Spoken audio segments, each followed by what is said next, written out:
শরীরে বধূ দেখিল দেবগণ মধুরঞ্জন করুক সবে করো ভোজন আনন্দ হইল সবার মনেতে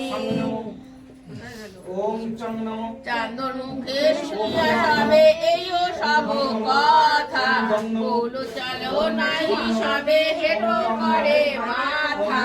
কি আনন্দ হইল সবার মনেতে